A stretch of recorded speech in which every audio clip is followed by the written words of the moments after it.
Indore police commissioner court ने युवाओं को सुनाया वृद्ध आश्रम में सेवा देने का आदेश। विजयनगर और लसुड़िया में युवकों ने की थी वारदात। कार में की थी 2 युवकों ने तोड़फोड़, चाकू से केक काटकर बनाया था बर्थडे। मध्य प्रदेश में पुलिस कमिश्नरी प्रणाली के तहत जहां एक और अपराधियों पर लगाम कसी जा रही है, तो वहीं युवाओं को सुधारने के लिए भी एक नई पहल के तहत अनोखी सजा पुलिस कमिश्नर कोर्ट के आदेश अनुसार युवाओं को दी जा रही है, जिसमें वृद्ध आश्रम में सेवा से लेकर वाहन नहीं चलाने तक के आदेश दिए गए, जिसे एक अनोखी सजा मानी जा रही है। लेकिन कहीं न कहीं युवाओं को आपराधिक दुनिया से बाहर निकाल कर अपतत्व की भावना के तहत उन्हें समाज में अपना स्थान स्थापित करने का प्रयास पुलिस द्वारा किया जा रहा है। पूरे मामले को लेकर डीसीपी अभिषेक आनंद द्वारा बताया गया कि लसोड़िया थाना क्षेत्र में 78 में कुछ युवकों द्वारा चाकू के साथ केक काटकर बर्थडे मनाया जा रहा था, जिसकी सूचना मिलने पर पुलिस ने वैधानिक कार्रवाई की और पूरे मामले को लेकर पुलिस कमिश्नर कोर्ट में पेश किया गया, जहां पर युवाओं से बातचीत करने के बाद युवाओं को उचित मार्गदर्शन देते हुए एक आदेश निकाला गया। आदेश में युवाओं को कहा गया कि उन्हें कंकेश्वरी देवी विद्या वृद्ध आश्रम में प्रतिदिन 3 घंटे सेवा देना है और यह सेवा लगातार 6 महीने तक देना है। यदि वह सेवा नहीं देते हैं तो उन पर और भी वैधानिक कार्रवाई की जाएगी और उनकी निगरानी के लिए वृद्ध आश्रम के केयरटेकर को पूरी तरह से आदेश की कॉपी दी गई है। सर, पिछले दिनों 5 आरोपियों को अनोखी सजा दी गई है, किस तरह की सजा दी और क्या कारण?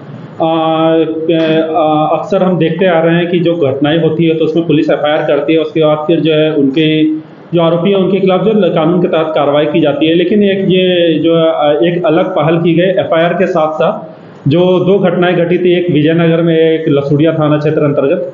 लसुड़िया थाना क्षेत्र अंतर्गत एक जो चाकू की जो वो है, चाकू लहरा रहे थे 78 में कुछ लड़के बर्थडे का केक काटते समय, तो जिसे पुलिस ने एफआईआर किया था। उसके बाद सेक्शन 3 इसका राज्य सुरक्षा अधिनियम के तहत इनका प्रतिवेदन बना करके माननीय सीपी न्यायालय के समक्ष सीपी कोर्ट में प्रस्तुत किया गया था, जिसमें सीपी कोर्ट से इनको आदेश आया, जिसमें इनको कनकेश्वरी देवी वृद्धाश्रम में इनको हर शनिवार को 3 घंटे सेवा करने का जो है वो आदेश दिया गया। तो जिसके तारंतर में भी पालन में इस शनिवार को उनको कनकेश्वरी देवी के जो आश्रम है उन्होंने वहाँ पर सेवा दी है 3 घंटा। इसको जो वहाँ के अधीक्षक हैं उनके समक्ष उनको हमेशा हर सप्ताह जो है ये उपस्थिति देनी है। कितने महीने तक करना है? ये 6 महीने तक इस तरह की जो है ये काम करना है। उसी तरह से ये दूसरी घटना एक विजयनगर क्षेत्र अंतर्गत हुई थी, इसमें गाड़ी ओवरटेकिंग को लेकर कई बार जो गंभीर घटनाएं भी घटित हुई है। तो इसमें भी एक ओवरटेकिंग को लेकर एक विवाद उत्पन्न हुआ था, जिसमें जो एक गाड़ी का जो शीशा है उसको तोड़ा गया था। तो उस पर भी सीपी कोर्ट के द्वारा जो है आदेश पारित किया गया है। उसमें भी जो आरोपी हैं उनको गाड़ी न चलाने देने का आदेश दिया गया, तो ना गाड़ी पे चला सकते हैं ना गाड़ी पर बैठ सकते हैं। सर, मॉनिटरिंग के लिए पुलिस क्या करेगी जिस तरह की सजा दी? इनको एक तो जो है ये पहली समस्या जो है वो कनकेश्वरी में जो वृद्धाश्रम है उनके अधीक्षक से पुलिस लगातार संपर्क में रहेगी, ताकि अगर वो अगर उपस्थित नहीं होते तो उनके खिलाफ जो वैधानिक कार्रवाई एक सेपरेट एफआईआर फिर जो कानून के तहत प्रावधान के तहत एक रजिस्टर किया जाएगा। साथ में जो गाड़ी का जो है उनको अपन एक तो आरटीओ को भी लिखेंगे, इसके संबंध में जानकारी देंगे और इसके संबंध में उनके आसपास वो जो पूरे मोहल्ले में जहाँ वहाँ पे भी पुलिस जो है इसको प्रचारित करेगी, ताकि इस तरह की अगर कोई भी सूचना देगा और अगर वो कभी गाड़ी यूज करते हैं चलाते हैं तो पुलिस को सूचना मिल जाएगी और फिर वैधानिक कार्रवाई की। सर, इस तरह की सजा से क्या युवाओं में संदेश है? देखिए, इस तरह से सजा का एक दंड जो हमारी जो है उसमें ये भी है कि कहीं ना कहीं सुधार की भी हम लोग जो है वो करते हैं कि सुधार भी होना चाहिए अपराधियों में।